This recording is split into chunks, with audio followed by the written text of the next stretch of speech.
आर्यवर्धन अनु के गाल पर किस करेगा और कहेगा कि मैं तुमसे बहुत ज्यादा प्यार करता हूं और तुम्हारे साथ अपनी जिंदगी की नई शुरुआत करना चाहता हूं। मैं तुमसे शादी करना चाहता हूं। आपको बता दें कि सीरियल तुमसे तुम तक में एक बेहद धमाकेदार और बड़ा ट्रैक आने वाला है। दोस्तों, एक तरफ दिखाया जाएगा कि अनु फाइनली आर्यवर्धन को बचाकर अपने साथ ले आती है और दूसरी तरफ आर्यवर्धन अब अनु को प्रपोज करने वाला है। आर्यवर्धन अपने हाथों से बनाई हुई एक खूबसूरत पेंटिंग जो उसने बर्फ पर रंगों से बनाई होती है अनु को दिखाने के लिए लाता है। पेंटिंग देखकर अनु बहुत खुश हो जाती है।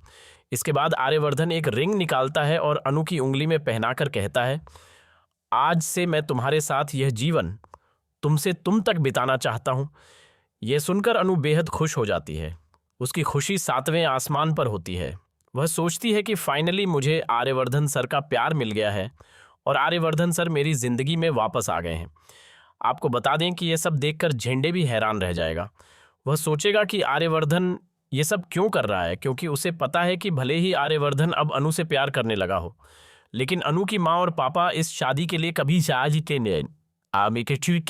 के लिए कभी तैयार नहीं होंगे। इधर दूसरी तरफ मीरा को यह सच्चाई पता चलने वाली है कि आर्यवर्धन ने जम्मू कश्मीर में ही अनु को प्रपोज कर दिया है। यह सुनते ही मीरा के होश उड़ जाएंगे। मीरा कहेगी, चाहे जो हो जाए, ये शादी मैं किसी भी कीमत पर होने नहीं दूंगी। भले ही आप अनु से सच्ची मोहब्बत करने लगे हों और उसे प्रपोज कर चुके हों, लेकिन यह शादी मैं हरगिज़ नहीं होने दूंगी। अब सवाल यह है कि आर्यवर्धन अनु से दूर होगा या उसके और करीब आएगा। ये तो पुष्पा जी और शर्मा जी ही कंफर्म करेंगे। आप बताइए कि आपको अनु और आर्यवर्धन की जोड़ी कैसी लगती है। आने वाले ट्रैक में पुष्पा जी असली खेल खेलती नजर आएंगी। वह अनु की शादी किसी और से कराने की साजिश करेंगी, क्योंकि उनके मुताबिक आर्यवर्धन के साथ अनु की शादी नहीं हो सकती। वजह यह है कि उनकी उम्र का फासला बहुत ज़्यादा है। पुष्पा जी अब अनु की शादी किसी और से करवाने का फैसला लेंगी और उसे हमेशा हमेशा के लिए आर्यवर्धन से दूर कर देंगी। इधर पुष्पा जी और शर्मा जी के सामने यह सच्चाई आ चुकी है कि अनु आर्यवर्धन से प्यार करती है। जब पुष्पा जी वही वीडियो देख लेती हैं तो वह गुस्से से आग बबूला हो जाती हैं और गुस्से में अनु को जोरदार थप्पड़ मार देती हैं। पुष्पा जी अनु से कहती हैं, तूने हमारी सादगी का नाजायज़ फ़ायदा उठाया है। तूने वह कर दिया जो हमने कभी सोचा भी नहीं था। हमने तुझे खुली आज़ादी दी थी कि तू अपने सपनों को जिए, नौकरी करे, पैसे कमाए, लेकिन तूने मेरे भरोसे को तोड़ दिया।